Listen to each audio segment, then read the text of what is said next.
ചരിത്രബോധമുള്ളവർ മാത്രമേ ചാരിത്രവാന്മാരാകൂ. ചാരിത്രവാന്മാർ മാത്രമേ പൗരന്മാരാകൂ. വോട്ട് ചെയ്തതുകൊണ്ട് പൗരനാവില്ല. പൗരബോധത്തോടുകൂടി നമ്മൾ ഉത്തമ പൗരന്മാരായാൽ മാത്രമേ രാഷ്ട്രത്തിന്റെ സ്വാതന്ത്ര്യം പോലും സഫലമായി നിൽക്കൂ. അതിന് ചില ഓർമ്മപ്പെടുത്തലുകൾ ചെയ്തെന്ന് മാത്രം. ചില ഓർമ്മപ്പെടുത്തലുകൾ. ഈ പറഞ്ഞ മഹിമയുടെ വലിയ മറ്റൊരു ഭാവത്തെ ചൂണ്ടിക്കാണിക്കട്ടെ. വർഷത്തിൽ ഒരു പ്രാവശ്യമുള്ള കൊട്ടിയൂര് പെരുമാളിന്റെ ഉത്സവം ആരംഭിക്കണമെങ്കിൽ മനസ്സിലാക്കിയെടുത്തോളം, തെറ്റുണ്ടെങ്കിൽ കണ്ണൂരിലുള്ളവർക്ക് തിരുത്താം, കുറിച്യ സമുദായത്തിൽപ്പെട്ട ഒരു വ്യക്തിയും ക്ഷേത്ര പൂജ ചെയ്യുന്ന പൂജകനും ഒന്നിച്ച് ബാവലിയിൽ നിന്ന് തീർത്ഥം കൊണ്ടുവന്ന് അഭിഷേകം ചെയ്തുകൊണ്ട് തുടങ്ങണം. അതും ആദിമ സമൂഹത്തിന്റെ പ്രതിനിധിയായ കുറിച്യ വിഭാഗത്തിലെ വ്യക്തിയാണ് ആദ്യം അഭിഷേകം ചെയ്യുക. ഈ മഹത്വത്തെ, ഈ ഏകതയുടെ സന്ദേശത്തെ, ഈ ഉച്ചനീചത്വമില്ലായ്മയുടെ വൈദിക വീക്ഷണത്തെ ഊട്ടിയുറപ്പിച്ച് തലമുറയിൽ നിന്ന് തലമുറയിലേക്ക് പകർന്നു നൽകിയ പാരമ്പര്യത്തിന്റെ ഉടമസ്ഥന്മാരാണ് നമ്മൾ. ഇത് ഓർമ്മപ്പെടുത്തേണ്ട സ്ഥിതിയാണിന്ന്. എന്തുകൊണ്ട് ഓർമ്മപ്പെടുത്തേണ്ടി വരുന്നു? നമ്മൾ വിസ്മൃതിയിലേക്ക് ആണ്ടുപോകുമ്പോൾ, നമ്മുടെ പാരമ്പര്യ മഹിമ, പൈതൃക മഹിമ വിസ്മരിക്കുമ്പോൾ, മറ്റ് പലരും പടച്ചുണ്ടാക്കുന്ന അസത്യങ്ങൾ 1000 പ്രാവശ്യം കേട്ട് അതിനാൽ മസ്തിഷ്ക പ്രക്ഷാളനം ചെയ്യപ്പെടുമ്പോൾ ചില ഓർമ്മപ്പെടുത്തലുകൾ ആവശ്യമായി വരും. ആ ഓർമ്മപ്പെടുത്തൽ സ്വീകരിച്ചാൽ, അടിവരയിട്ട് ആവർത്തിക്കട്ടെ, സ്വീകരിച്ചാൽ മഹത്വപൂർണമായ അവസ്ഥയിലേക്ക് നമ്മുടെ സമാജം ഉയരും. ഇന്ന് ലോകത്തിലേക്ക് നോക്കിക്കഴിഞ്ഞാൽ, നമ്മൾ ലോകത്തിന്റെ വിവിധ രാജ്യങ്ങളിൽ സഞ്ചരിച്ച് അവിടെ സനാതന ധർമ്മ സന്ദേശ പ്രചരണം ചെയ്യുന്നതിന്റെ ഭാഗമായി അവിടുത്തെ സമൂഹങ്ങളുമായി ഇടപഴകി പ്രവർത്തിക്കുമ്പോൾ മനസ്സിലാവുന്ന വലിയൊരു യാഥാർത്ഥ്യമുണ്ട്. പ്രതീക്ഷ നിർഭരമായ മനസ്സോടുകൂടി ലോകം ഇന്ന് ഭാരതത്തിലേക്ക് ഉറ്റുനോക്കിക്കൊണ്ടിരിക്കുകയാണ്. ഇത് വെറും വാക്കല്ല. കാരണം ഇന്നലെ വരെ തങ്ങൾ ആദരിച്ചതും ആശ്ലേഷിച്ചതുമായ ദർശനങ്ങൾ ഭാവിയിലേക്ക് സമാധാനത്തിന്, ശാന്തിക്ക് ഉതകുന്നില്ല. അപ്പൊ വിഭജനത്തിന്റെ, ക്ഷയത്തിന്റെ മേഖലയിലേക്കാണ് തങ്ങളെ നയിക്കുന്നതെന്ന തിരിച്ചറിവ് ഏകതയുടെ, സ്നേഹത്തിന്റെ, സർവാശ്ലേഷിതയുടെ സനാതന ധർമ്മത്തിലേക്ക് പ്രതീക്ഷ നിർഭരമായ മനസ്സോടെ ഉറ്റുനോക്കാൻ ഇന്ന് ലോകത്തെ പ്രേരിപ്പിക്കുകയാണ്. അതെ, ഇവിടെ ഇപ്പോ ഇരിക്കുന്ന സമയത്ത്, ഇപ്പം ഈ ഒരു സംഭാഷണം ചെയ്യുന്ന സമയത്ത് ഞാൻ കുറച്ച് വർഷങ്ങൾ പിന്നിലേക്ക് പോയി. ഇവിടെ ആത്മചൈതന്യ സ്വാമികൾ ഇരിക്കുന്നു. ഇന്ന് രാവിലത്തെ സമ്മേളനത്തിൽ അദ്ദേഹമായിരുന്നു അധ്യക്ഷൻ. വർഷങ്ങൾക്ക് മുൻപ് ബ്രിട്ടീഷ് പാർലമെന്റിന്റെ കോൺഫറൻസ് ഹാളിൽ തിങ്ങി നിറഞ്ഞ സമൂഹത്തിന് മുമ്പിൽ ആ പാർലമെന്റിലെ MP-മാരുടെ സാന്നിധ്യത്തിൽ ഞങ്ങൾ രണ്ടുപേരും ഒത്തുചേർന്നത് ഇപ്പോൾ ഓർമ്മിച്ചതാണ്. ഇതെന്തിനു പറഞ്ഞു എന്ന് ചോദിച്ചാൽ, പ്രതീക്ഷാ നിർഭരമായ മനസ്സോടുകൂടി ലോകം ഇന്ന് ഭാരതത്തിലേക്ക് ഉറ്റുനോക്കുകയാണ്. കേവലം ഉറ്റുനോക്കുകയല്ല, ആചരണങ്ങളിലേക്ക്, അനുഷ്ഠാനങ്ങളിലേക്ക്. നോക്കൂ, വർഷം 6 മുമ്പ് അങ്ങ് ദൂരെ ഒരു രാജ്യത്ത്, ബഹാമസിൽ ഒരാഴ്ചത്തെ വേദാന്ത ക്ലാസ് എടുക്കാൻ പോയി. അത് കഴിഞ്ഞ് നമ്മൾ തിരിച്ചു വരികയാണ്. എയർപോർട്ടിലേക്ക് പോവാൻ കാറ് തയ്യാറാക്കി വെച്ചിരിക്കുന്നു. സാധാരണഗതിയിൽ നമ്മൾ എവിടെയാണോ എത്തേണ്ടത് അതിൻ്റെ 1 മിനിറ്റ് മുമ്പ് മാത്രമാണ് നമ്മളെ നോക്കാൻ ഉത്തരവാദിത്തപ്പെട്ട ബ്രഹ്മചാരി വരിക. അന്ന് അദ്ദേഹം 5-6 മിനിറ്റ് മുമ്പെത്തി. ഞാൻ ചോദിച്ചു, എന്താ നിങ്ങൾ നേരത്തെ വന്നത്? സമയമുണ്ടല്ലോ പുറപ്പെടാൻ. അല്ല സ്വാമി, നമുക്ക് ഇപ്പൊ പുറപ്പെടാം. എന്തിനെന്ന് എനിക്ക് മനസ്സിലായില്ല. അദ്ദേഹത്തിന്റെ കൂടെ വന്നപ്പോ ആ കാറിലേക്ക് കയറുന്ന വഴിയുടെ ഇരുഭാഗവും 80-ലധികം പേര് നിരന്ന് നിൽക്കുകയാണ്, ഒന്നൊന്നായി. അവര് ശുദ്ധമായി സസ്വരം സ്വസ്തി സൂക്തം ചൊല്ലുകയാണ്. സസ്വരം, ആവർത്തിച്ച് പറയട്ടെ, സസ്വരം സ്വസ്തി സൂക്തം ചൊല്ലി അത് കഴിഞ്ഞ് ശാന്തി മന്ത്രം ചൊല്ലിയിട്ടാണ് കാറിന്റെ ഡോറ് തുറന്നു തന്നത്. ആ 80-ലധികം പേരിൽ ഒരാൾ പോലും ഭാരതീയനല്ല. ഇതെന്തിനു പറഞ്ഞു എന്ന് ചോദിച്ചാൽ, ലോകം മുഴുവൻ സംഭവിച്ചു കൊണ്ടിരിക്കുന്ന പരിവർത്തനത്തെക്കുറിച്ച് നമ്മൾ അറിയാതെ പോകരുത്. നമ്മൾ വിവിധ രാജ്യങ്ങളിൽ പോയി അവിടുത്തെ ഏതെങ്കിലും ഹോട്ടലുകളിലൊക്കെ പോയി കഴിഞ്ഞാൽ മുമ്പ് അവിടുത്തെ ഏറ്റവും അട്രാക്ഷൻ ആയിട്ടുള്ള സ്ഥലങ്ങൾ ഏതൊക്കെയെന്നുള്ള വിവരങ്ങളിൽ ബാറുകളോ അല്ലെങ്കിൽ കസീനോകളോ മറ്റോ ഒക്കെ ആയിരിക്കും രേഖപ്പെടുത്തിയിട്ടുണ്ടാവുക. ഇന്ന് നിങ്ങൾ പോയി നോക്കൂ, യോഗ സ്റ്റുഡിയോ, യോഗ സെന്റർ, വേദാന്ത സ്റ്റഡി സെന്റർ, അതാണ് ഏറെ രേഖപ്പെടുത്തിയിട്ടുള്ളത്. കാലം മാറിയിരിക്കുന്നു. ലോകം ഭാരതത്തിലേക്ക് പ്രതീക്ഷയോടുകൂടി ഉറ്റുനോക്കുന്ന അവസ്ഥയാണിന്ന്. അതിനനുസരിച്ച് ഭാരതം സാമ്പത്തികമായി, വ്യവസായപരമായി, സൈനികമായി, നയതന്ത്രപരമായി എന്ന് വേണ്ട എല്ലാ മേഖലകളിലും ഉയർന്നുകൊണ്ടിരിക്കുകയാണ്. എല്ലാ മേഖലകളിലും. ഈ സന്ദർഭത്തിൽ എന്തിന് കേരളത്തിലെ എല്ലാ ആശ്രമങ്ങളിലെയും സന്യാസി ശ്രേഷ്ഠന്മാര്,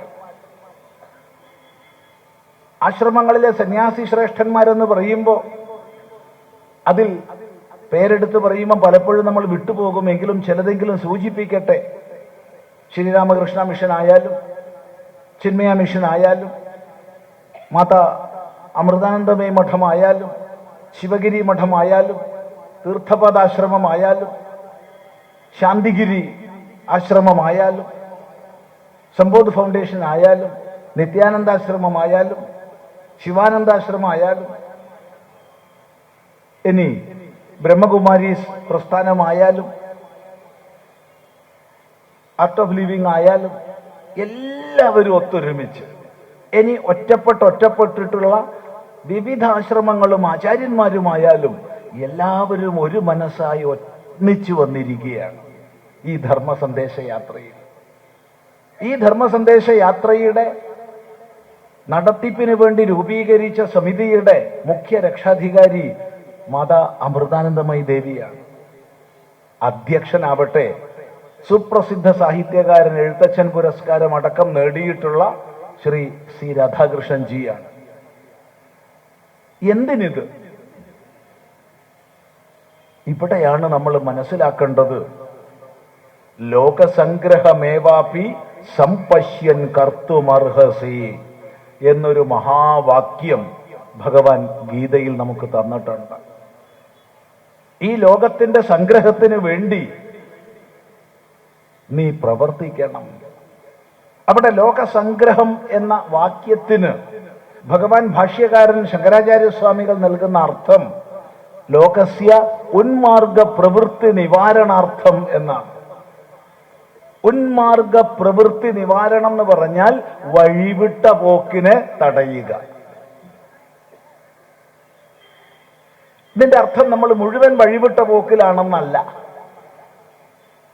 നമ്മുടെ സമൂഹം ധാർമ്മികമായി അധപ്പതിച്ചിരിക്കുന്നു എന്ന് ഞാൻ പറയില്ല, ഒരിക്കലും പറയില്ല. മറിച്ച് വലിയൊരു ജാഗരണത്തിന്റെ പാതയിലാണ് നമ്മുടെ സമൂഹം എന്നേ പറയൂ. ഒന്ന് ചുറ്റുപാട് കണ്ണോർക്കൂ. ഇടക്കാലത്ത് ക്ഷീണിച്ച് ക്ഷയിച്ച് മണ്ണടിഞ്ഞ ക്ഷേത്ര സങ്കേതങ്ങൾ ഒന്നൊന്നായി പുനരുദ്ധരിക്കപ്പെട്ടില്ലേ? അമ്പലം എന്നത് നാൽച്ചുമരല്ലേ, ഈശ്വരൻ എന്നത് കല്ലല്ലേ എന്നൊക്കെ നമ്മെ മുദ്രാവാക്യം വിളിക്കാൻ പഠിപ്പിച്ചവര് ഇന്ന് ഒരാൾ അങ്ങനെ പറയുമോ? അമ്പല കമ്മിറ്റികളിൽ കയറിക്കൂടാനല്ലേ പരിശ്രമിക്കുന്നത്? ചിന്തിക്കുക. ഇന്ന് മഹാത്മാക്കളുടെ ഭാഷണങ്ങൾ കേൾക്കാൻ യുവസമൂഹമല്ലേ മുന്നോട്ട് വന്നുകൊണ്ടിരിക്കുന്നത്? ഇന്ന് ആചരണങ്ങളിൽ നമ്മുടെ സമൂഹം ഒട്ടും പിന്നിലല്ല. സംശയമുള്ളവര് ഇവിടെ യോഗം പഠിപ്പിക്കുന്ന ആചാര്യന്മാരെടുത്തൊന്ന് പോവുക.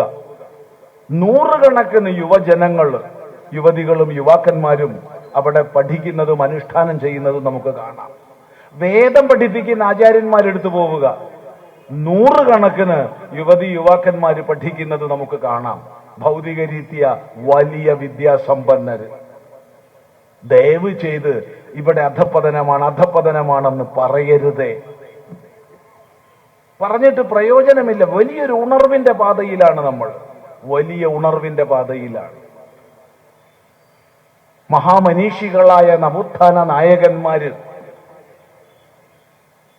അവരുടെ പേരെടുത്ത് പറഞ്ഞാൽ പലരെയും വിട്ടുപോവുക എന്ന കൃതജ്ഞത സംഭവിക്കും. എങ്കിലും സൂചിപ്പിക്കാതിരുന്നാൽ അത് ദോഷമാണ്.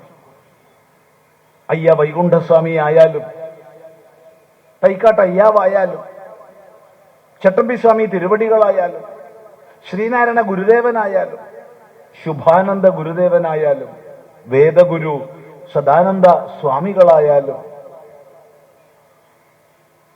നിർമ്മലാനന്ദ സ്വാമികളായാലും, ശ്രീരാമകൃഷ്ണദേവന്റെ നേരിട്ടുള്ള ശിഷ്യൻ, ബ്രഹ്മാനന്ദ ശിവയോഗികളായാലും, വാഗ്ഭടാനന്ദ ഗുരുവായാലും, ശിവാനന്ദ പരമഹംസരായാലും, രാമാനന്ദ ഗുരുദേവനായാലും, നിത്യാനന്ദ സ്വാമികളായാലും, ആഗമാനന്ദ സ്വാമികളായാലും, അങ്ങനെ ഒരു പരമ്പരയായി നമ്മളെ അന്ധകാരത്തിൽ നിന്ന് ഉയർത്താൻ വേണ്ടി പ്രകാശം പരത്തിയ മഹാത്മാക്കളുടെ സന്ദേശം നമ്മൾ ഉൾക്കൊണ്ടിരിക്കുന്നു. അതിനനുസൃതമായി രൂപപ്പെട്ട പ്രസ്ഥാനങ്ങളുടെ പ്രവർത്തനം സമാജത്തിൽ വേരോടിയിരിക്കുന്നു. അതുകൊണ്ട് വിപരീതം പലരും പറഞ്ഞ് പഠിപ്പിക്കുന്നത് നമ്മൾ ഏറ്റുപാടരുത്. ഇത് പറയാൻ കാരണം ഹിന്ദു എന്ന് പറഞ്ഞു കഴിഞ്ഞാൽ ഉടനെ പറയും ജാതി ജാതി ജാതി ഭിന്നത എന്ന്. അല്ല, ജാതികളുണ്ട്. ജാതി ഏതിനാ ഇല്ലാത്ത? പട്ടിക്കും പൂച്ചയ്ക്കും ജാതി ഇല്ലേ? എല്ലാ പട്ടീനെയും പോലീസിലേക്ക് എടുക്കുവോ? എല്ലാ പട്ടീനെയും പിടിച്ച് DYSP SP ആക്കുവോ? ഇല്ലല്ലോ. അതിന് പ്രത്യേക ബ്രീഡ് ഉള്ളവരാണ്. പച്ചക്കറിയിൽ ജാതിയില്ലേ? എല്ലാ വെണ്ടയ്ക്കും ഒരുപോലെയാ? എല്ലാ വഴുതനങ്ങയും ഒരുപോലെയാ? അല്ല. എല്ലാ കല്ലും ഒരുപോലെയാ? നമ്മൾ ശില്പങ്ങൾ ഉണ്ടാക്കാൻ എല്ലാ കല്ലും ഉപയോഗിക്കുമോ? ഇല്ല. ലോകത്തിലെ സകല സൃഷ്ടിയിലും ജാതിയുണ്ട്. എന്നാൽ ജാതിയുടെ ഉച്ച നീചത്വ കൽപ്പനകൾ ഇല്ല. ഉണ്ടായിരുന്നു, തീർച്ചയായിട്ടും. വേദം വിസ്മരിച്ച മധ്യകാലഘട്ടത്തിൽ സ്വന്തം സ്വത്വം മറന്ന നമ്മൾ ഉയർന്നത് താണത് അതിനേക്കാൾ താണതെന്ന് പറഞ്ഞ് സമൂഹത്തെ തരം തിരിച്ചിരുന്നു, ചൂഷണം ചെയ്തിരുന്നു. സത്യമാണ്. എന്നാൽ അത് ഹിന്ദുധർമ്മത്തിൽ മാത്രമല്ല, ലോകത്തിലുടനീളം ഉണ്ടായിരുന്നു. ലോകത്തിലുടനീളം. ഒരിക്കലും തൊലിയുടെ വർണ്ണത്തിന്റെ അടിസ്ഥാനത്തിൽ നമ്മൾ അടിമക്കച്ചവടം ചെയ്തിട്ടില്ല ഭാരതം. ഒരിക്കലും ഉണ്ടായിട്ടില്ല. നിങ്ങൾ നോക്കൂ, മറ്റ് ലോക രാജ്യങ്ങളിൽ, ലോക സമൂഹങ്ങളിൽ തൊലിയുടെ വർണ്ണത്തിന്റെ അടിസ്ഥാനത്തിൽ അടിമ കച്ചവടം നടന്നിരുന്നു. ഭാരതത്തിൽ ഉണ്ടായിട്ടില്ല. അപ്പൊ ഉച്ചനീചത്വങ്ങളും ചൂഷണങ്ങളും ലോകത്തിലുടനീളം ഉണ്ടായിട്ടുണ്ട്. അതൊരു അന്ധകാരത്തിന്റെ കാലഘട്ടത്തിൽ സംഭവിച്ചതാണ്.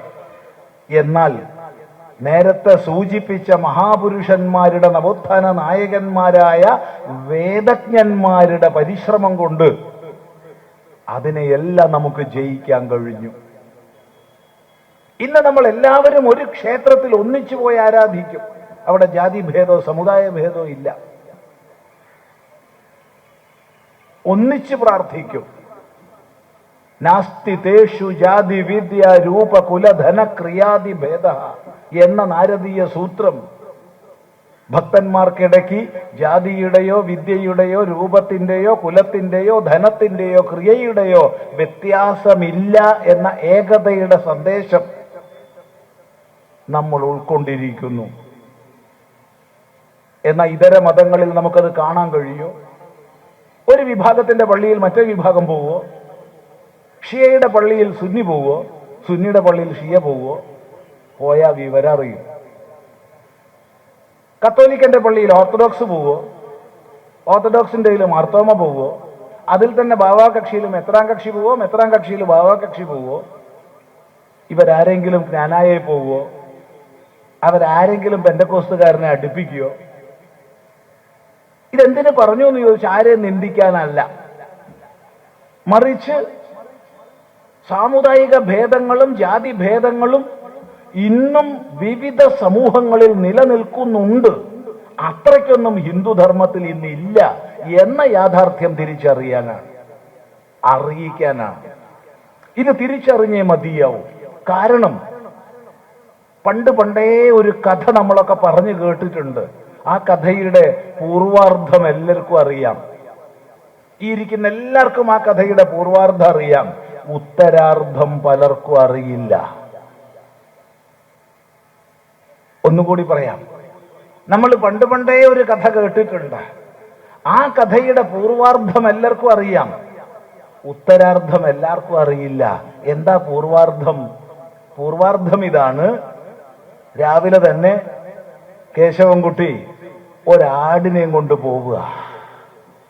അപ്പൊ ഒരാൾ എതിരെ വന്ന് ചോദിച്ചു, അല്ല കേശവൻകുട്ടി, നീ എങ്ങട്ടാ രാവിലെ പട്ടീനെയും കൊണ്ട് പോണത്?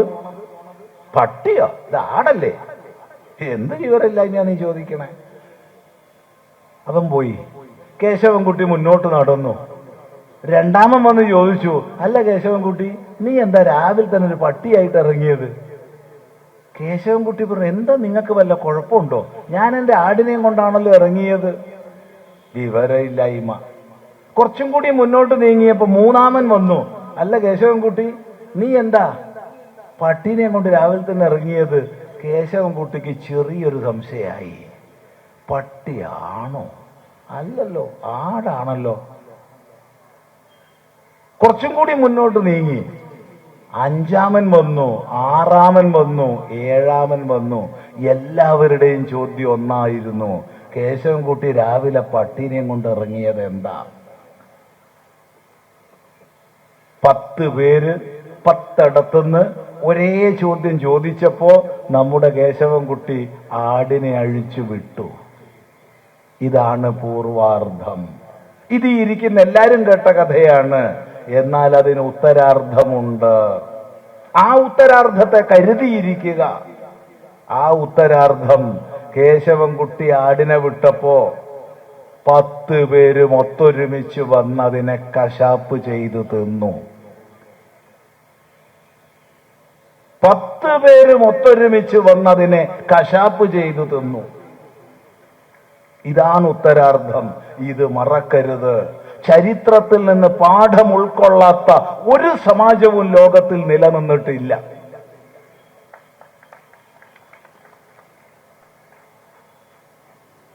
കൈയടിച്ചാല് ഒരാവേശം ഇവിടെ ഉണ്ടാവാൻ പോണില്ല.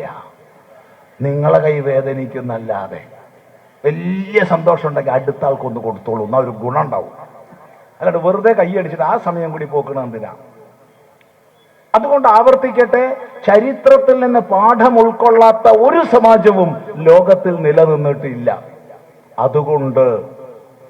അതുകൊണ്ട് മനു നമ്മളോട് അനുശാസിച്ചു, സ്വം സ്വം ചരിത്രം ശിക്ഷേരൻ.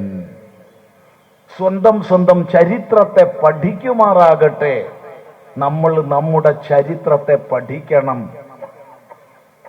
ആയോധന കലയുടെ ഈറ്റില്ലമായ കണ്ണൂര്, അതെ, കണ്ണൂർ ജില്ല,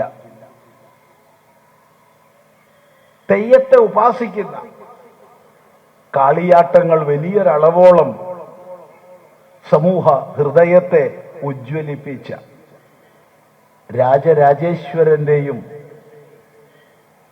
അതുപോലെ ഭഗവാൻ ശ്രീകൃഷ്ണന്റെയും ബലരാമന്റെയും ചെറുകുന്നിൽ അന്നപൂർണയുടെയും ഈ കണ്ണന്റെയും ഒട്ടനവധി മഹാപുരുഷന്മാരുടെയും ഒക്കെ ഈ ഭൂമിക, ഈ ചരിത്രത്തിലേക്ക് നമ്മൾ പോകണം. ആ ചരിത്രത്തിൽ നിന്ന് വീര്യം ഉൾക്കൊള്ളണം. വീര്യം ഉൾക്കൊണ്ടിട്ട് ആചാരനിഷ്ഠയോടുകൂടി പുലരണം. സാമ്പത്തിക ഭദ്രതയോടുകൂടി ഉയരണം.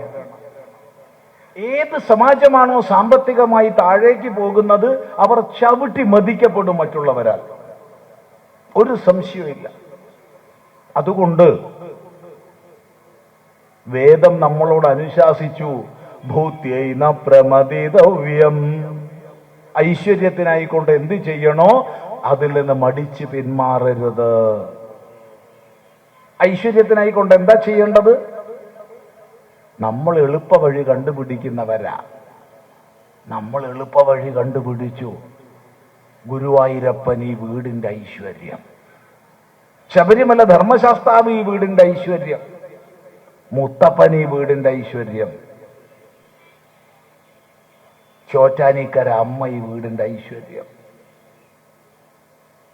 സ്റ്റിക്കർ ഒട്ടിച്ചു വെച്ചാൽ ഐശ്വര്യം ഉണ്ടാവില്ല. ഉണ്ടാവും ആ സ്റ്റിക്കർ അടിക്കുന്ന കമ്പനിക്കാർക്ക്, അവർക്കുണ്ടാവും. നമ്മൾ എളുപ്പവഴി കണ്ടുപിടിച്ചു. ചില പെട്ടികളൊക്കെ വെക്കാൻ തുടങ്ങി വീട്ടില്, കുബേർ കുഞ്ച്. ഐശ്വര്യം ഉണ്ടാവും ആർക്ക്? ആ പെട്ടി ഉണ്ടാക്കണവർക്ക്, അല്ലാണ്ട് നമ്മൾക്കല്ല. നമുക്ക് ഐശ്വര്യം ഉണ്ടാവണമെങ്കിൽ നമ്മൾ പണിയെടുക്കണം, നമ്മൾ സൽക്കർമ്മങ്ങൾ ചെയ്യണം, നമ്മൾ കഠിനമായി അധ്വാനിക്കണം. പോരാ, കഠിനമായി അധ്വാനിച്ചത് കൊണ്ട് കാര്യമില്ല, ബുദ്ധിപൂർവം അധ്വാനിക്കണം. കാലത്തിന്റെ മാറ്റം ഉൾക്കൊണ്ട് നമ്മുടെ പ്രവർത്തന മേഖലകളെ വിപുലീകരിക്കണം.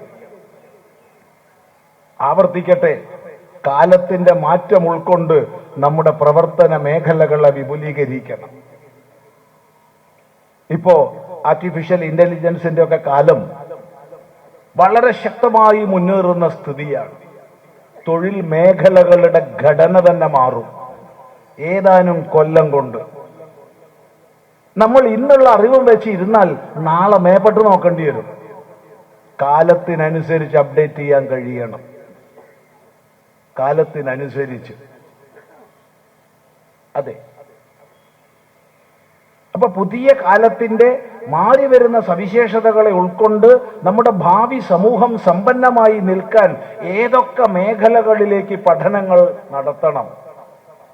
നമ്മുടെ കേന്ദ്ര സർക്കാർ വിവിധ രീതിയിൽ വിദ്യാഭ്യാസ പരിഷ്കരണങ്ങൾ ചെയ്തുകൊണ്ടിരിക്കുന്നുണ്ട്. ന്യൂ എഡ്യൂക്കേഷൻ പോളിസി NEP അത് വിഭാവന ചെയ്തുകൊണ്ട് നടപ്പിലാക്കുകയാണ്. പക്ഷെ കേരളം ഇപ്പൊ തന്നെ പ്രഖ്യാപിച്ചു കഴിഞ്ഞു, ഞങ്ങൾ NEP നടത്തില്ല. കാരണം കമ്പ്യൂട്ടർ വന്നപ്പോ അതിനെതിരെ മുഷ്ടി ചുരുട്ടിയവരാ നമ്മൾ.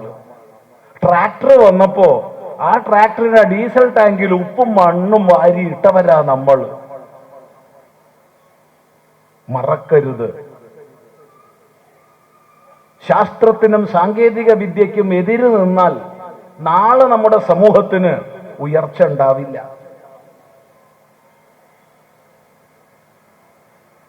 ലോകത്തിൽ ഇന്ന് ഏറ്റവും അധികം ബഹുമാനിക്കപ്പെടുന്ന വിധം ശൂന്യാകാശ വാഹനങ്ങളെ വിടാൻ പ്രാപ്തമായ രാഷ്ട്രമാണ് ഭാരതം. കോടിക്കണക്കിന് രൂപയാണ് നമുക്ക് അതുകൊണ്ട് കിട്ടുന്നത്. കുറച്ചു കൊല്ലം മുമ്പ് ഇവിടെ നിന്ന് തന്നെ ഒരു നേതാവ് ചോദിച്ചിരുന്നു, ആകാശത്തിലേക്ക് വാണം വിട്ടാ കഞ്ഞി കിട്ടുമെന്ന്. മാറുന്ന കാലത്തിനനുസരിച്ച്, ടെക്നോളജി ഉയരുന്നതിനനുസരിച്ച് ഒരു സമാജത്തെ അതിനനുസരിച്ച് ഉയർത്താൻ കഴിയുന്നില്ലെങ്കിൽ നമ്മൾ താഴോട്ട് പോകുമെന്ന് അറിയുക. അതുകൊണ്ട് ഇപ്പോഴത്തെ പുതിയ കുട്ടികളെ കാണുമ്പോൾ എനിക്ക് വലിയ സന്തോഷമാണ്.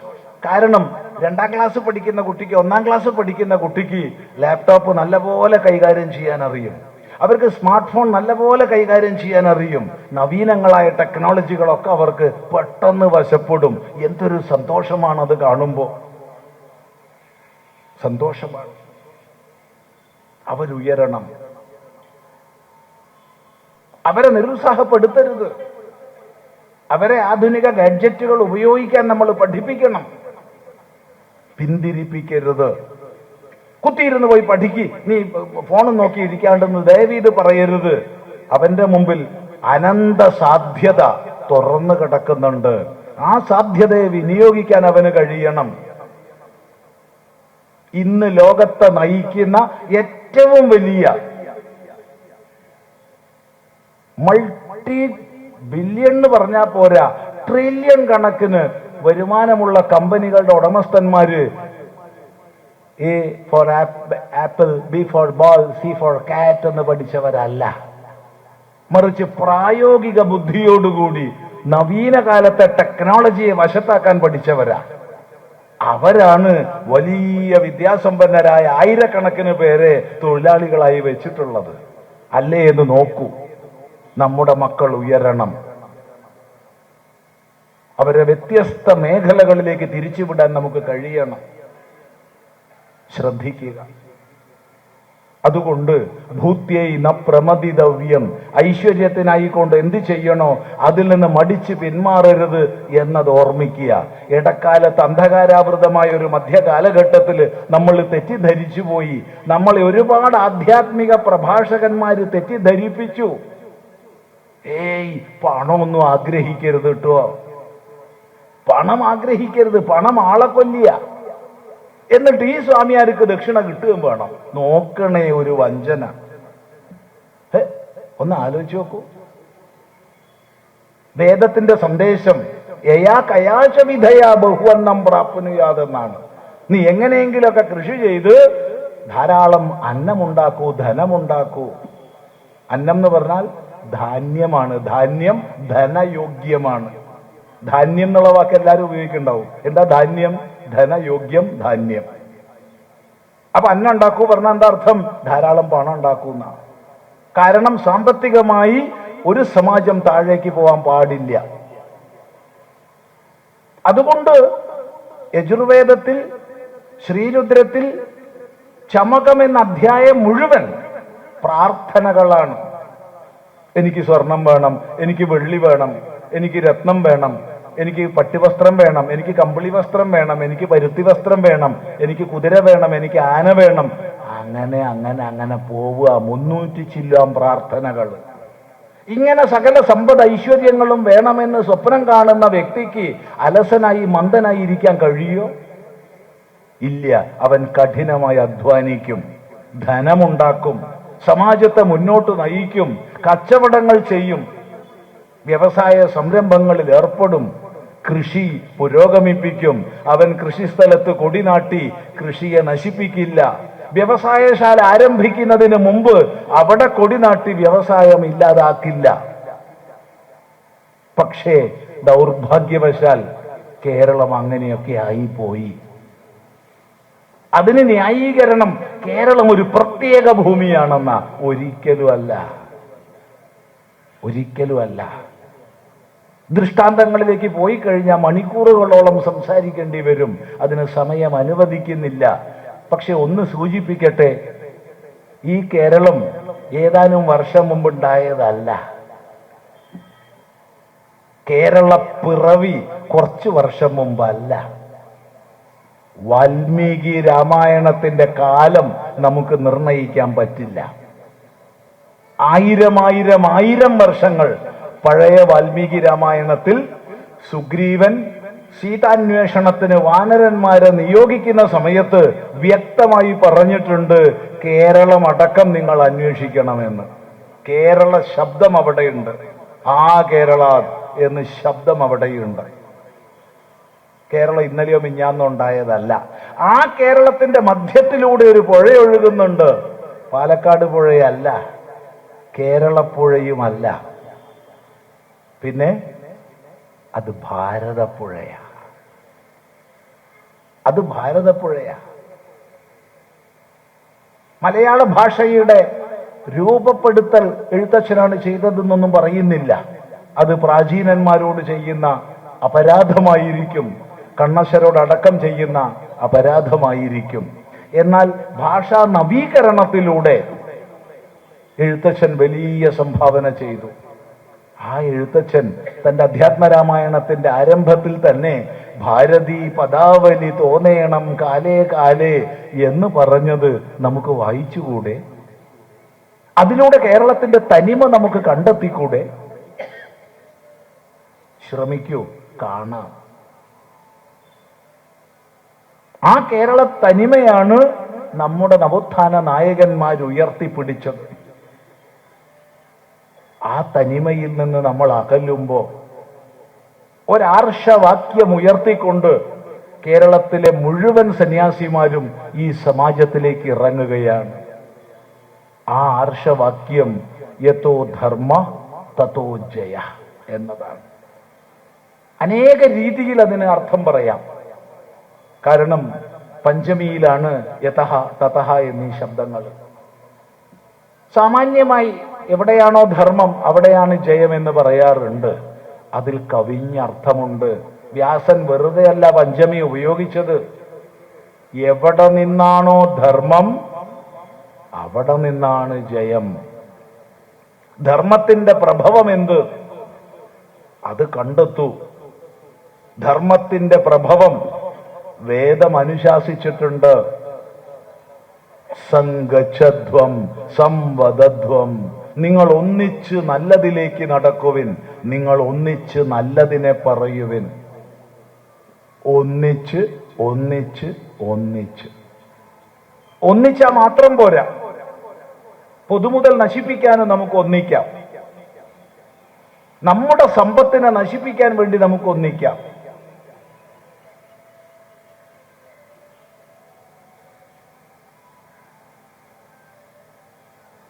ഒന്നിച്ച് നല്ലതിലേക്ക്, ഒന്നിച്ച് നല്ലതിനെ.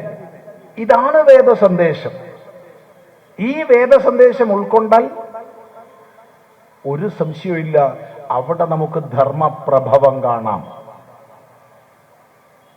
ആ ധർമ്മത്തിന്റെ പ്രഭവത്തിൽ നിന്നാണ് വിജയമുണ്ടാവുക. ഒരു സംശയമില്ലാതെ പറയാം. ആ ഒന്നിക്കലിന് രണ്ട് മാനങ്ങളുണ്ട്. രണ്ട് മാനങ്ങൾ. ഏതാണ് ഈ രണ്ട് മാനങ്ങൾ? യസ്യ ബ്രഹ്മച ക്ഷത്രം ച ഉഭേ ഭവത ഓദന എന്നുള്ള വേദമന്ത്രത്തിന്റെ വ്യാഖ്യാന സന്ദർഭത്തിൽ ഭഗവാൻ ഭാഷ്യകാരൻ പറയും, ബ്രഹ്മക്ഷത്രേ ജഗതഃ വിധാരണഭൂതേ എന്ന്. ബ്രഹ്മക്ഷത്രങ്ങളാണ് ഈ ജഗത്തിനെ മുഴുവൻ ധരിക്കുന്നത്. ബ്രഹ്മക്ഷത്രങ്ങൾ, ബ്രഹ്മ തേജസ്സും ക്ഷാത്രവീര്യവും, അറിവും കരുത്തും, ശാന്തിയും ശക്തിയും. ഈ സമന്വയം, ഇത് മാത്രമേ ധർമ്മത്തിന്റെ നിലനിൽപ്പിനുതകൂ. അത്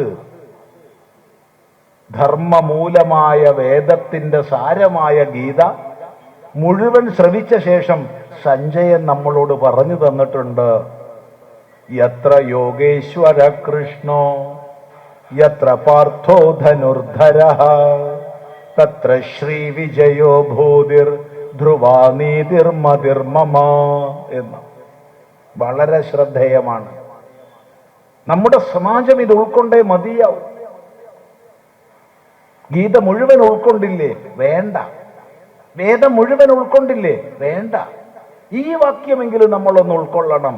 എവിടെയാണോ യോഗേശ്വരനായ കൃഷ്ണനുള്ളത്, എവിടെയാണോ ധനുർധരനായ പാർത്ഥനുള്ളത്, അവിടെ മാത്രമേ ഐശ്വര്യവും വിജയവും മഹിമയും നിത്യമായ നീതി നിർവഹണവും ഉണ്ടാകൂ.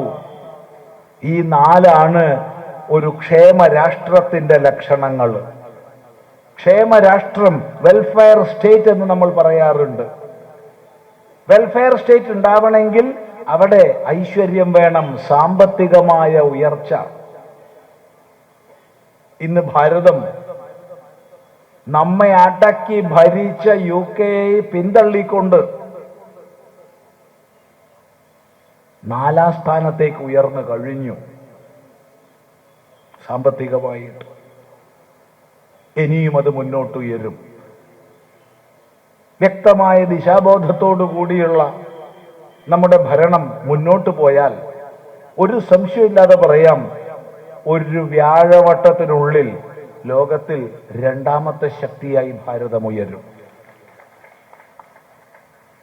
അത് തീരുമാനിക്കേണ്ടത്, അതിന് ശക്തി പകരേണ്ടത് നമ്മളാണ്. സൈനികമായി ഇന്ന് ഭാരതം ചില മേഖലകളിൽ 3, ചില മേഖലകളിൽ 4. ഇലക്ട്രോണിക് കയറ്റുമതിയിൽ ഭാരതം 1ാം സ്ഥാനത്താണ്. റേറ്റ് മാസല്ല, മാസ് ചൈനയാണ് കൂടുതൽ. അതിന്റെ റേറ്റ്, ഗ്രോത്ത് റേറ്റ്. ഇങ്ങനെ വികസനത്തിന്റെ ഓരോ മാനം വെച്ച് നോക്കിയാലും കുതിച്ചുയരുന്ന അവസ്ഥയിൽ ഭാരതം ഇന്നുയരുകയാണ്.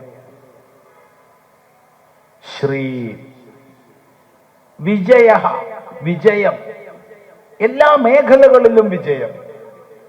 കലയിൽ, കായികത്തിൽ, വ്യവസായത്തിൽ, എല്ലാ മേഖലകളിലും വിജയം. ഭൂതിഹി, മാഹാത്മ്യം, എല്ലാ മേഖലകളിലുമുള്ള മഹിമ. അതെ, സർവോപരി ധ്രുവാ നീതി, നിത്യമായ നീതി നിർവഹണം, ജസ്റ്റിസ്, നീതി നിർവഹണം. ഈ 4 ഉണ്ടെങ്കിൽ മാത്രമേ ഒരു രാഷ്ട്രം ക്ഷേമരാഷ്ട്രമാകൂ, വെൽഫെയർ സൊസൈറ്റി ആകൂ, വെൽഫെയർ സ്റ്റേറ്റ് ആകൂ. അതിനെന്ത് വേണം? അതിന് വേണ്ടത് 2ആണ്. ആ 2 നമ്മളിൽ ഓരോ വ്യക്തിയിലും ഉണ്ടാവണം, ഓരോ സമാജത്തിലുണ്ടാവണം, ഓരോ രാഷ്ട്രത്തിലുണ്ടാവണം. ആ 2 മറ്റൊന്നല്ല, യോഗേശ്വരനായ കൃഷ്ണനും ധനുർധരനായ പാർത്ഥനുമാണ്. കൃഷ്ണന് പല ഭാവങ്ങളുണ്ട്. ഉണ്ണികൃഷ്ണനുണ്ട്, വെണ്ണകൃഷ്ണനുണ്ട്, ഗോപീകൃഷ്ണനുണ്ട്, ഗോപാലകൃഷ്ണനുണ്ട്, അങ്ങനെ അങ്ങനെ അങ്ങനെ അനേക കൃഷ്ണഭാവങ്ങളുണ്ട്. എന്നാൽ ഏത് കൃഷ്ണനെയാണ് ഇവിടെ പറഞ്ഞത്? യോഗേശ്വരനായ കൃഷ്ണൻ. യോഗേശ്വരനായ കൃഷ്ണന്റെ സുമനോഹരമായ രൂപം മധുസൂദന സരസ്വതി സ്വാമികൾ വരച്ച് വെച്ചിട്ടുണ്ട് നമ്മുടെ മുമ്പിൽ.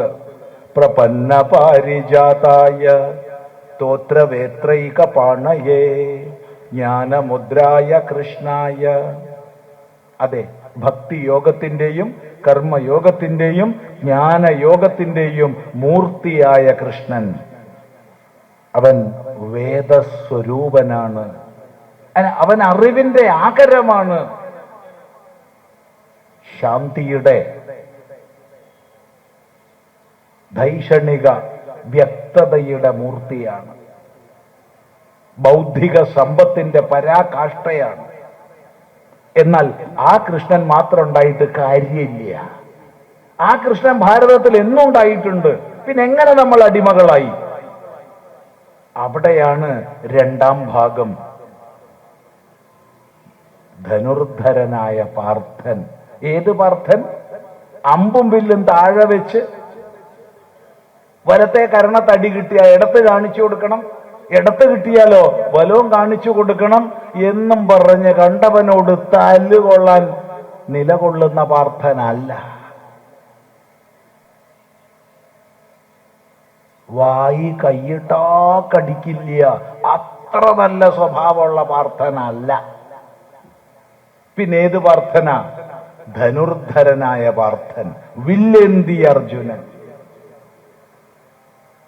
ആയുധബലം, കരുത്ത്, കായിക ബലം, ഈ ശാരീരികവും ബൗദ്ധികവും ഒത്തുചേർന്ന അറിവും കരുത്തും ഒത്തുചേർന്ന ശാന്തിയും ശക്തിയും ഒത്തുചേർന്ന ഈ രണ്ട് ഭാവങ്ങളും സമന്വയിച്ച വ്യക്തികളായി നമ്മൾ തീർന്നാൽ, ഈ രണ്ടും സമന്വയിച്ച സമൂഹമായി നമ്മൾ തീർന്നാൽ, ഒരു സംശയവുമില്ല, ലോകഗുരുപദത്തിലുണ്ടായിരുന്ന ഭാരതം വീണ്ടും ലോകഗുരുപദത്തിൽ തന്നെ ചിരപ്രതിഷ്ഠ നേടും. ഒരു സന്ദേഹവും ഈ പറയുന്നതിനില്ല. ആ പരിവർത്തനം നമ്മൾ കാണുന്നു. ആ പരിവർത്തനം നമ്മൾ കാണുന്നു. ആ ഭാരതത്തിന്റെ ഗതിയിൽ നിന്ന് ഭിന്നമായ വിഗതി കേരളത്തിനുണ്ടായിക്കൂടാ. കേരളം ഒരു പ്രത്യേകമാണെന്ന് ആരൊക്കെയോ പറഞ്ഞ് പഠിപ്പിച്ചത് അന്ധമായി ഏറ്റെടുത്തുകൂടാ. ഭാരതത്തിലെ ഓരോ സംസ്ഥാനത്തിനും തനത് മഹിമയുണ്ട്, തനത് വ്യക്തിത്വമുണ്ട്. കേരളത്തിന് തനത് വ്യക്തിത്വം ഇല്ല എന്നൊന്നും പറയുന്നില്ല. കേരളത്തിന് തനത് ഭാവമുണ്ട്. എങ്കിൽ അതേ തനത് ഭാവം തമിഴ്നാടിന് വേറെയുണ്ട്, കർണാടകത്തിന് വേറെയുണ്ട്, ആന്ധ്രയ്ക്ക് വേറെയുണ്ട്.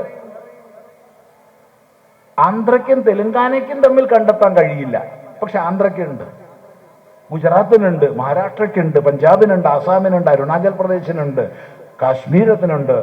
ഭാരതത്തിലെ ഓരോ സംസ്ഥാനത്തിനും തനത് മഹിമയുണ്ട്. ഈ മഹിമകളെല്ലാം സൂത്രേ മണികണായിവ ഒരു നൂലിൽ കോർക്കപ്പെട്ട മുത്തുകൾ പോലെ ചേർന്ന് നിൽക്കുമ്പോ അത് ഭാരതത്തിന്റെ മഹിമയായി. ആ നൂല് പൊട്ടിക്കഴിഞ്ഞാൽ പിന്നെ മഹിമയില്ല. ആ നൂലിൽ നിന്ന് അടർത്തി മാറ്റപ്പെട്ട പ്രദേശങ്ങൾ നോക്കൂ. ചില സംഘടനകൾ നടത്തുന്ന ഹാപ്പിനെസ് ഇൻഡെക്സ് സ്റ്റഡി നോക്കിക്കഴിഞ്ഞാൽ ഭാരതത്തെക്കാൾ എത്രയോ മുമ്പിലാ ബംഗ്ലാദേശും പാകിസ്ഥാനും ഒക്കെ. അതെ, ഇവിടെ നിന്ന് ഒരു ദിവസം വൈദ്യുതി കൊടുത്തില്ലെങ്കിൽ ഇരുട്ടിലാവുന്ന ബംഗ്ലാദേശ്.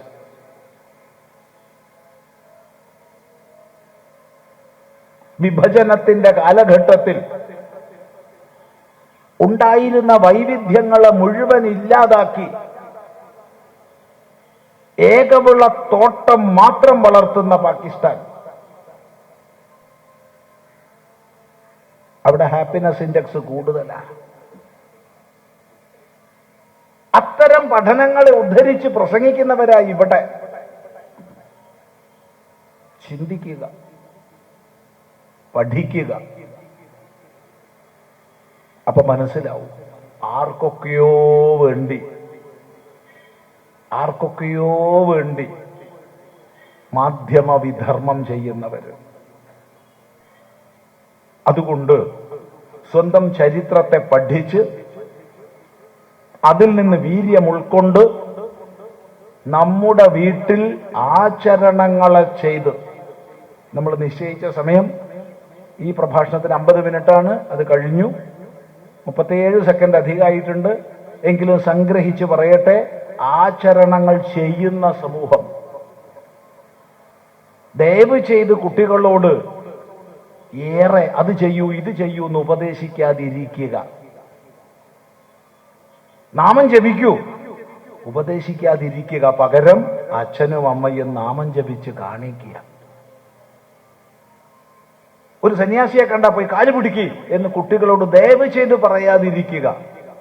പകരം സന്യാസിയെ ബഹുമാനിക്കുന്നത് സ്വയം കാണിച്ചു കൊടുക്കുക. നമ്മെ നമ്മുടെ കുട്ടികൾ ബഹുമാനിക്കണം, സ്നേഹിക്കണമെന്ന് ഇച്ഛിക്കുന്നുണ്ടോ? ഉണ്ടെങ്കിൽ നീ എന്നെ സ്നേഹിക്കൂ, ബഹുമാനിക്കൂ എന്ന് പറയാതിരിക്കുക. പകരം നമ്മുടെ അമ്മയെ, നമ്മുടെ അച്ഛനെ നമ്മൾ സ്നേഹിക്കുന്നതും ആദരിക്കുന്നതും, മരിച്ചുപോയ പിതൃക്കൾക്ക് ശ്രാദ്ധങ്ങൾ അർപ്പിക്കുന്നതും അവര് കാണട്ടെ. സാമ്പത്തികമായി ഉയരാൻ സന്ദേശം ചെറുപ്പത്തിലെ നൽകുക. പഠിച്ച് മാർക്ക് വാങ്ങി ഉദ്യോഗസ്ഥരാവാൻ പ്രേരിപ്പിക്കുന്നതിന് പകരം പഠിച്ച് ജീവിതത്തെ യഥാതഥമായി മനസ്സിലാക്കി വ്യവസായ സംരംഭകരാകാൻ, കച്ചവടക്കാരാവാൻ, ഒത്തുചേർന്ന് ബിസിനസ് സാമ്രാജ്യം ഉണ്ടാക്കി തീർക്കാൻ അത്തരം പ്രേരണകൾ നൽകുക. അങ്ങനെ പ്രായോഗികമായ കാഴ്ചപ്പാടോടുകൂടി കാലത്തിനനുസരിച്ച് ചരിത്രബോധം ഉൾക്കൊണ്ട് സ്വയം നവീകരിച്ചുകൊണ്ട് നമുക്ക് മുന്നോട്ട് പോകാം. മുന്നോട്ട് പോയേ മതിയാവൂ. ഉപസംഹരിക്കട്ടെ.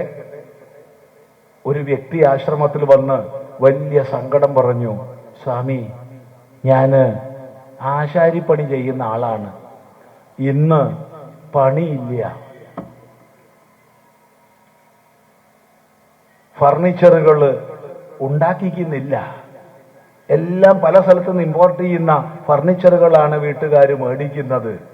കുറച്ചു കാലം വാതില്, ജനല്, കട്ടിലകളൊക്കെ ഉണ്ടാക്കി ജീവിച്ചു. ഇപ്പൊ അതും ഇല്ല, അതും റെഡിമെയ്ഡാ വരുന്നത്, പണിയില്ലാണ്ടായി. ഞാൻ പറഞ്ഞു, ദയവ് ചെയ്ത് പറയല്ലോ, പണി കണ്ടെത്തൂ. ഈ പറഞ്ഞതുകൊണ്ട് നിങ്ങളെല്ലാരും ഇങ്ങനെ ചെയ്യരുതേ, എല്ലാരും ഒന്ന് ചെയ്യരുത്. അയാളോട് പറഞ്ഞു കൊടുത്തു, നിങ്ങളൊരു കാര്യം ചെയ്യൂ, മരത്തിന്റെ പ്ലേറ്റ് ഉണ്ടാക്കൂ, മരത്തിന്റെ ബൗൾ ഉണ്ടാക്കൂ, മരത്തിന്റെ സ്പൂണുകൾ ഉണ്ടാക്കൂ, കയ്യിലുകൾ ഉണ്ടാക്കൂ. ഫ്ലിപ്കാർട്ട്, ആമസോൺ തുടങ്ങിയ ഒരുപാട് ഓൺലൈൻ പോർട്ടൽസ് ഉണ്ട്. അതിലൂടെ നിങ്ങൾ വിപണനം ചെയ്യൂ. 6 മാസം കഴിഞ്ഞ് അയാളെ കണ്ടു. അയാൾ വന്നത്, ആശ്രമത്തിൽ വന്നത് ഒരു വില കൂടിയ കാറിലാണ്. സ്വാമി, നല്ല വരുമാനാണിപ്പോ. പറഞ്ഞതിന്റെ അർത്ഥം മനസ്സിലാക്കുക. കാലത്തിനനുസരിച്ച് അപ്ഡേറ്റ് ചെയ്യാൻ കഴിയണം. ഇന്നലെകളിലെ അറിവ് മാത്രം വെച്ചിരുന്നിട്ട് പ്രയോജനമില്ല. എന്നാൽ ഇന്നലെകൾ നൽകുന്ന പാഠം ഉൾക്കൊണ്ട് പൈതൃകത്തിലും ചരിത്രത്തിലും ഉറച്ച് മുന്നോട്ട് പോകാൻ നമുക്ക് സാധിക്കണം. മഹാനായ വേദാന്തിയായിരുന്ന കുഞ്ഞുണ്ണി മാഷ് പറഞ്ഞൊരു വാക്യം ഓർമ്മിപ്പിച്ച് ഉപസംഹരിക്കട്ടെ. പിന്നോട്ട് മാത്രം മടങ്ങുന്ന കാലുകൊണ്ടല്ലയോ മുന്നോട്ട് പായുന്നിതാളുകൾ. പിന്നോട്ട് മാത്രം മടങ്ങുന്ന കാലുകൊണ്ടല്ലയോ മുന്നോട്ട് പായുന്നിതാളുകൾ. സന്തോഷം. എല്ലാവർക്കും നമസ്കാരം.